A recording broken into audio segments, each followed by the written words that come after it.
অফিসে রাজীব বাবু আজ দুপুরে আমাদের বাড়িতে খেতে আসছেন।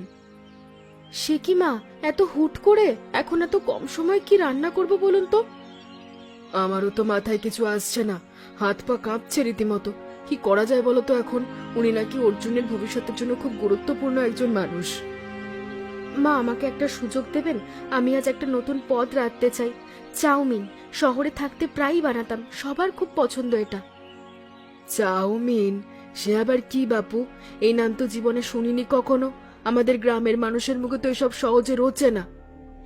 এটা নুডলস দিয়ে বানানো একরকম সবজি মাখা খাবার। শহরে খুব জনপ্রিয়। মশলাটাও একটু আলাদা, তবে খেতে সত্যি অসাধারণ লাগে। দেখবেন সবার ভালো লাগবে। ঠিক আছে, দেখা যাক তোমার হাতের কেরামতি। কিন্তু সময় বেশি নেই, মনে রেখো। দুপুরের মধ্যেই কিন্তু সব গুছিয়ে ফেলতে হবে আমাদের। চিন্তা করবেন না মা, আমি এক্ষুনি লিস্ট বানিয়ে ফেলছি। শুধু বাজার থেকে জিনিসগুলো আনালেই হবে। বেশ, অর্জুনকে পাঠিয়ে দিচ্ছি বাজারে। তুমি লিস্টে তাড়াতাড়ি লিখে দাও তাহলে।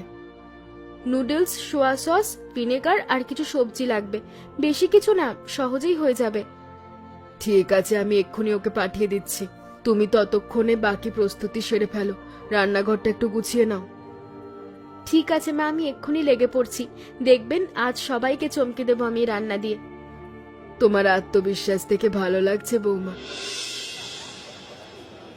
হরিপদ কাকা, এই জিনিসগুলো আছে আপনার দোকানে? দেখুন তো লিস্টটা একবার ভালো করে। নুডলস? এ আবার কি জিনিস বাবা? না, আমি তো শুনিনি কখনো এই জীবনে। এটা এক ধরনের সরু সুতোর মতো খাবার।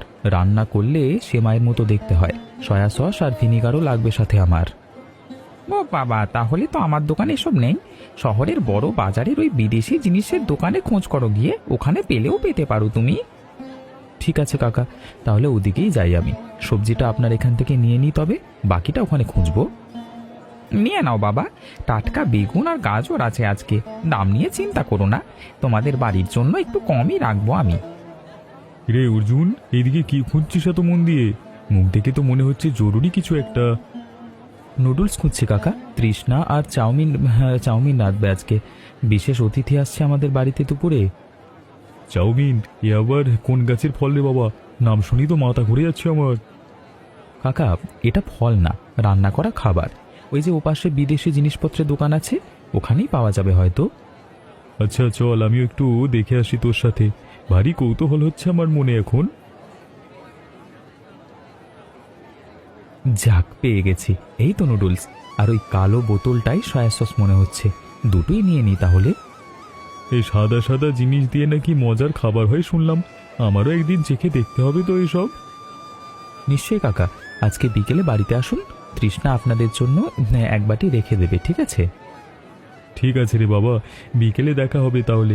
এবার তুই বাড়ি ফের, তোর মা নিশ্চয়ই অপেক্ষা করছে এতক্ষণে। হ্যাঁ কাকা, চলি তাহলে এখন। হ্যাঁ, অনেকটা সময় লেগে গেল খুঁজতে খুঁজতে আজকে। যাক, পেয়ে গেলে তাহলে সব। এবার নিশ্চিন্তে রান্নাটা শুরু করি আমি।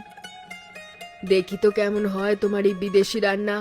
আমি সবজিগুলো কেটে দিই, তোমার হাতে তো সময় কম। সত্যি মা, আপনি সাহায্য করবেন আমায়? নতুন বউ প্রথমবার কিছু করতে চাইছে, না করে থাকি কি করে বলো তো? তাড়াতাড়ি হাত চালাও, এবার সময় বেশি নেই। ধন্যবাদ মা, আপনি পাশে থাকলে অনেকটা সাহস পাই আমি। বাঁধাকপি আর গাজরগুলো একটু কুচিয়ে দিন তো তাহলে। ঠিক আছে, তুমি নুডলসটা সেদ্ধ বসো ততক্ষণে। আমি এদিকটা সামলে নিচ্ছি এখন। মা, এই যে দেখুন, এভাবে ফুটন্ত জলে দিতে হয়। বেশিক্ষণ রাখলে আবার নরম হয়ে যাবে বেশি। তেলটা গরম করে সবজিগুলো একটু ভেজে নিতে হবে। তারপর নুডলস আর সস মিশিয়ে দেব সব শেষে। গন্ধটা তো বেশ ভালোই আসছে দেখি। প্রথমে যতটা ভয় পাচ্ছিলাম, ততটা কঠিন মনে হচ্ছে না। দেখুন মা, জিনিসটা প্রথমে একটু অচেনা লাগে ঠিকই, নতুন জিনিস তো, কিন্তু হাতে কলমে করলে সহজই হয়ে যায় শেষমেশ। ঠিক বলেছ বৌমা, জীবনের অনেক কিছুই তো প্রথমে এমন ভয় লাগে, পরে ধীরে ধীরে অভ্যাস হয়ে যায়। মা, আপনার কথাগুলো শুনলে না মনে অনেক সাহস পাই। শহরে থাকতে মাঝে মাঝে একা একা রান্না করতে খুব ভয় লাগতো, কিন্তু এখন আপনাদের সবার সাহায্যে অনেকটা সহজ মনে হচ্ছে। এটাই তো পরিবার বৌমা, একে অপরের পাশে থাকাই তো আসল কথা। এটা আবার কি রে বিজলি, আচারের মতো দেখতে তো একেবারে। হে, একটু চেখে দেখি তাহলে কেমন। ওরে বাবারে, এ কেমন আচার বানিয়েছিস তোরাই সব? নোনতা না ঝাল বুঝতেই তো পারছি না।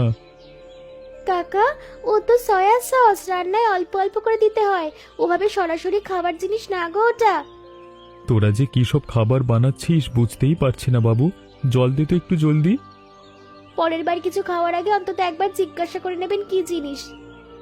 এই একটা শিক্ষা হলো আজকে আমার। শহরে রান্নায় দেখি এমন রহস্য লুকিয়ে থাকে। কাকা, আপনি আসলে কেন এলেন এখানে? শুধু উকি দিতে না অন্য কিছু দরকার ছিল? আরে ওই যে শুনলাম বিশেষ অতিথি আসছে, ভাবলাম দেখে যাই কি রান্না হচ্ছে আজকে তোদের বাড়িতে। বিকেলে আবার আসুন কাকা, তখন রান্না শেষ হয়ে গেলে ঠিকঠাক দেখাবো আপনাকে। এভাবে চুপি চুপি খেতে হবে না আর।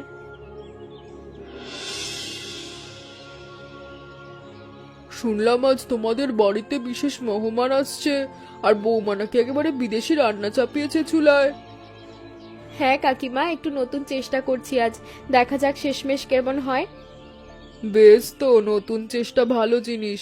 আমিও তবে আজ আমার হাতের বিশেষ পিঠে বানাই, দেখি কার হাতের রান্নার প্রশংসা বেশি পাই।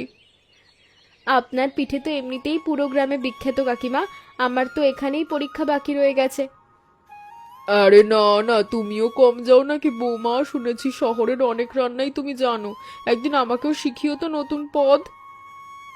অবশ্যই কাকিমা, আপনি চাইলে যে কোনো দিন শিখে নিতে পারেন, আমারও ভালো লাগবে শেখাতে। তা ঠিক বলেছো, তবে নতুন জিনিস দেখতে ভালোই লাগে। শেষে একবার আমাকেও একটু চাখিয়ে নিও কিন্তু, আমি খুব আগ্রহী রইলাম। নিশ্চয়ই কাকিমা, রান্না শেষ হলে আপনার জন্য এক বাটি আলাদা করে রেখে দেব। বেশ, তাহলে এবার আমিও বাড়ি ফিরি।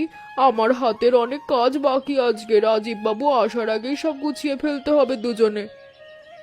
দেখি তো নতুন বউয়ের হাতের বিদেশি রান্না নাকি আমার এই পুরনো পিঠে সবার মন জিতে নেয়। হাত চালাতে হবে এবার একটু জোরে। নারকেল কোড়াটা একটু বেশি করে দিতে হবে, আর গুঁড়াটাও ভালো করে গলিয়ে নিতে হবে। বহুদিন পর কারোর সাথে রান্নার এমন লড়াই হচ্ছে, বেশ ভালোই লাগছে আমার আজ।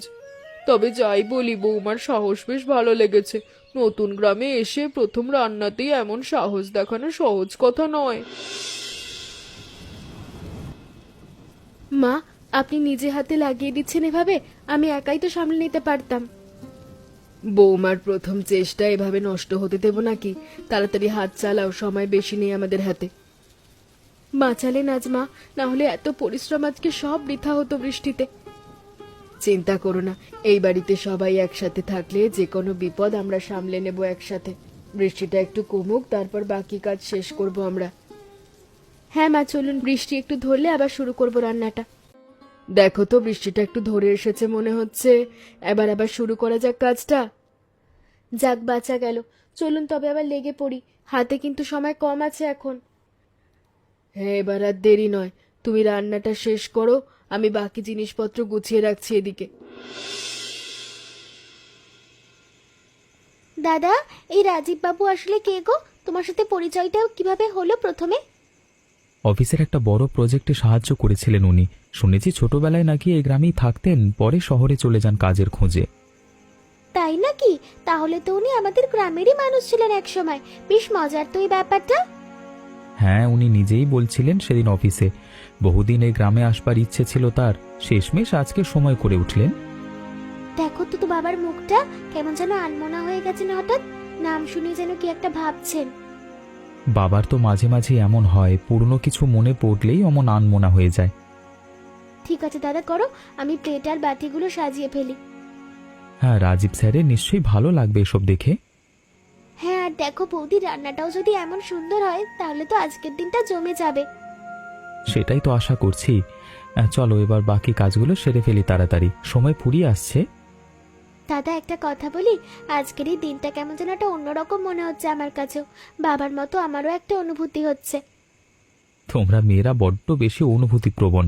দেখো, গিয়ে হয়তো স্যার খুব ভালো একটা রাতের খাবার খেতে আসছেন, তার বেশি কিছু না। কি সস বেশি পড়ে গেছে, স্বাদটাই তো তেতো হয়ে গেল একদম। এখন কি হবে?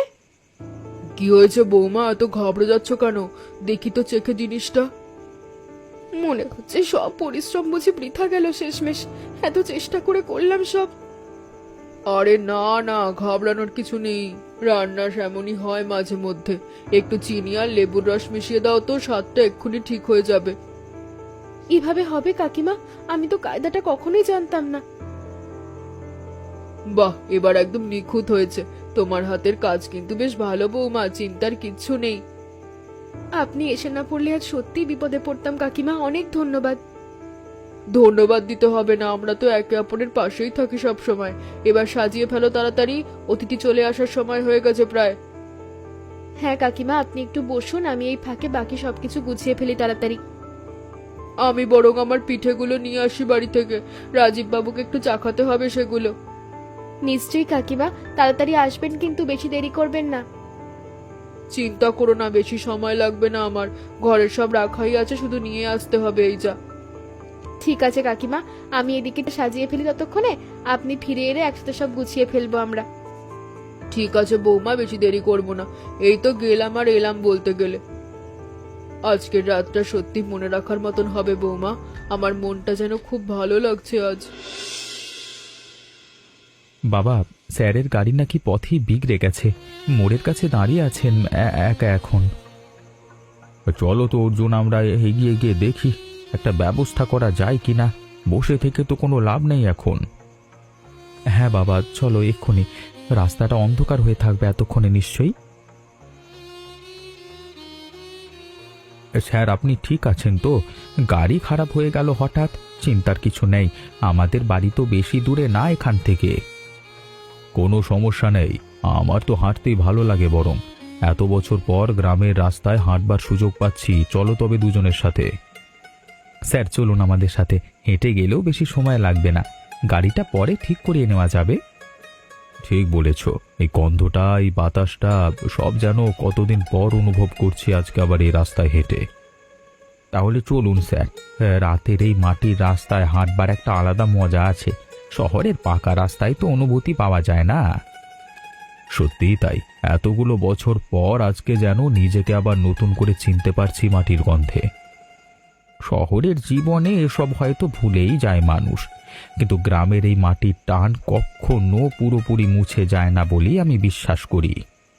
ঠিক বলেছেন, আজকে এতদিন পর আবার বুঝতে পারছি সেই কথাটার মানে।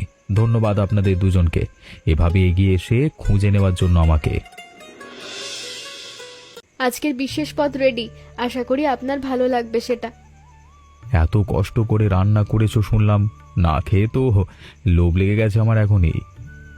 নিন স্যার, চেখে দেখুন তো কেমন লাগে। যদি ভালো না লাগে তাহলে কিন্তু সত্যিই বলবেন, মন খারাপ করব না আমি। এত আগ্রহ নিয়ে তাকিয়ে আছো, তাতেই তো বোঝা যাচ্ছে কতটা যত্ন দিয়ে বানিয়েছো আজকের এই রান্নাটা। হ্যাঁ স্যার, আজকে সকাল থেকে অনেক কাঠখড় পোড়াতে হয়েছে, মাঝে বৃষ্টিও এসেছিল, তারপরও আমি হাল ছাড়িনি। বাহ, তার মানে তো এই রান্নার পেছনে একটা গল্পও আছে দেখছি। শুনি তো একটু, কি হয়েছিল আজকে সকালে তোমার সাথে? পরে বলবো স্যার, আগে আপনি চেখে দেখুন তো কেমন লাগে, তারপর গল্পটা শোনাবো। বেশ, তাহলে অপেক্ষা করাচ্ছ আমাকে বুঝি। ঠিক আছে, দেখি প্রথম চামচেই কেমন লাগে তোমার এই রহস্যময় রান্নাটা আজকের।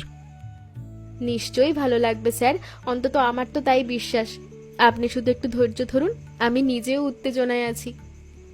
এত সুন্দর করে সাজিয়েছো, না খেয়েই তো মন ভরে যাচ্ছে আমার। নিন, একটু চেয়ে দেখছি আপনার প্রতিক্রিয়া কেমন হয়। ভালো লাগলে কিন্তু সত্যি করেই বলবেন আমাকে। এত আগ্রহ নিয়ে তাকিয়ে থেকো না, নার্ভাস হয়ে যাব তাহলে আমি। ঠিক আছে, এবার সত্যি চেখে দেখি আমি তোমার এই হাতের রান্না। এই স্বাদ, এ যেন অবিকল আমার দিদির হাতের রান্নার মতো লাগছে। কতদিন পর এই স্বাদ ফিরে পেলাম আজকে, বুকের ভেতরটা কেমন করছে। আপনার দিদি, উনি কি রান্নায় খুব দক্ষ ছিলেন আগে থেকে স্যার? ছোটবেলায় দিদি সব সময় নতুন নতুন রান্না নিয়ে পরীক্ষা করত, বলতো একদিন সারা গ্রাম তার হাতের রান্নার প্রশংসা করবে।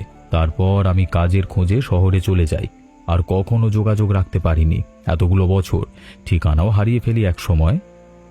তুই তুই কি আমার ভাই রাজু? এতগুলো বছর পরে কি করে সম্ভব বলতো? আমার তো বিশ্বাস হচ্ছে না। দিদি, সত্যি তুমি? এতদিন ধরে তোমাকে খুঁজে বেরিয়েছি, ঠিকানা হারিয়ে ফেলেছিলাম আমি, বহুবার চেষ্টা করেছি খোঁজ পাওয়ার। মা, উনি তোমার সেই হারিয়ে যাওয়া ভাই, যার কথা তুমি মাঝে মাঝে বলতে আমাদের ছোটবেলায়। হ্যাঁ রে, এই তো সেই রাজু, আমার নিজের ভাই। আজ কতদিন পর তোকে চোখের সামনে দেখছি, আমি তো ভাবতেই পারছি না এখনো। তাহলে আমার রান্নাই আজ একটা মিলন ঘটিয়ে দিল, ভাবতেই গায়ে কাঁটা দিচ্ছে। দিদি, তুমি জানো না কতবার তোমার কথা মনে পড়েছে আমার। শহরে গিয়ে প্রথম কয়েক বছর চিঠি লিখতাম, তারপর ঠিকানা বদলে গেল, আর যোগাযোগটাই থেকে গেল বিচ্ছিন্ন হয়ে চিরতরে। আমিও তো কম খুঁজিনি রে তোকে, কিন্তু কোথায় খুঁজবো বল? তুই তো একদম হারিয়ে গিয়েছিলি আমাদের কাছ থেকে। আজ এই রান্নার সূত্রে যে তোকে ফিরে পাবো আমি তো ভাবতেই পারিনি। তাহলে বলা যায় তৃষ্ণার হাতের চাউমিনই আজকে আমাদের পরিবারকে সবচেয়ে বড় উপহারটা দিল সবাইকে। হ্যাঁ, এমন কিছু ঘটবে আমি তো ভাবিনি। সত্যি মনে হচ্ছে আজকের দিনটা সবার জীবনে চিরকাল মনে থাকবে। কি শুনলাম এসব? সত্যি তোমার হারিয়ে যাওয়া ভাই ফিরে এসেছে আজ দিদি? পুরো পাড়ায় খবরটা ছড়িয়ে পড়েছে এর মধ্যে। হ্যাঁ রে বোন, আজ যেন আমার জীবনের সবচেয়ে বড় পাওয়া ফিরে পেলাম হঠাৎ করে। ভাবতেই পারিনি এমন কিছু ঘটবে। বৌমা, তোমার হাতের এই রান্নাটাই তো আজকে আমাকে আমার দিদির কাছে ফিরিয়ে আনলো। এই ঋণ আমি কিভাবে শোধ করব বলো তো? এ তো আমার সৌভাগ্য মামা, যে আমার হাতের রান্নাই এত বড় এক মিলন ঘটিয়ে দিল আজ। এর চেয়ে বড় প্রাপ্তি কি হতে পারে? আগামী মাসে শহরে যে জেলা মেলা বসছে, সেখানে তোমার নামে একটা ছোট্ট খাবারের স্টলের ব্যবস্থা আমি করে দেব। তোমার হাতের রান্না সবাইকে চেখে দেখাতে হবে। এবার তুমি রাজি আছো তো? সত্যি বলছেন মামা? আমার জন্য এত বড় একটা সুযোগ, আমি অবশ্যই রাজি। তাহলে আমিও তোমার সঙ্গে থাকবো বৌমা, দুজনে মিলে এবার মেলাটা জমিয়ে দেব। আমার হাতের পিঠাও নিয়ে যাব। সত্যি বলছেন কাকিমা? তাহলে তো দারুণ হবে ব্যাপারটা। আমিও রাজি, দুজনে মিলে চেষ্টা করব ভালো কিছু করার। আজকের এই রাতটা যেন কখনো ভুলবো না আমরা। একদিকে হারানো ভাই ফিরে পেলাম, অন্যদিকে বৌমার কাজের নতুন সুযোগ। আমিও তো ভাবছি এবার থেকে মাঝে মাঝে গ্রামে এসে থেকে যাব কিছুদিন। এত বছর যা মিস করেছি এবার পুষিয়ে নিতে হবে সেটা। হ্যাঁ রে রাজু, এবার থেকে আর হারিয়ে যাস না, নিয়মিত আসবি আমার কাছে। এই বাড়ি তোরও ঠিকানা এখন থেকে। মামা, আপনি যতবার আসবেন ততবার নতুন নতুন রান্না করে খাওয়াবো, কথা দিলাম। তুমি পেরেছো তৃষ্ণা, আমি জানতাম তুমি ঠিক পারবে একদিন। এটা তোমার পরিশ্রম আজকে সার্থক হলো। এই জয় শুধু আমার একার না, তোমাদের সবার সাহায্য ছাড়া এটা কখনো সম্ভব হতো না। প্রত্যেকেরই অবদান আছে এতে। বৌমা, আজকে থেকে আমার একটা স্বপ্ন তোমার সাথে জুড়ে দিলাম। শহরে তোমার নামে একটা ছোট্ট রেস্তোরাঁ খুলতে চাই। রাজি তো তুমি এবার? মামা, এ তো আমার স্বপ্নের বাইরে ছিল। ভাবতে দিন একটু, তারপর জানাবো আপনাকে নিশ্চয়ই। তবে মনে হচ্ছে উত্তরটা হ্যাঁই হবে। যাই হোক না কেন বৌমা, তুমি যেখানেই যাও আমাদের এই গ্রামের গর্ব হয়েই থাকবে তুমি চিরকাল। হ্যাঁ বৌমা, তোমার শাশুড়িকেও মাঝে মাঝে শহরে নিয়ে যেও। এতদিন যে বোনকে হারিয়ে খুঁজেছি, তার সাথে সময় কাটাতে চাই এবার। এই তো জীবন বৌমা, কখন যে দুঃখ সুখে বদলে যায় কেউ বলতে পারে না। আজকের দিনটা সত্যি অন্যরকম হয়ে থাকবে সবার মনে। হ্যাঁ, আজকের এই দিনটা আমাদের সবার জীবনে নতুন একটা শুরুর মতো। ভাবতেই ভালো লাগছে কতটা বদলে গেল সবকিছু আজ। চলো তবে নতুন একটা অধ্যায় শুরু করা যাক আমাদের দুজনের এই নতুন যাত্রায়।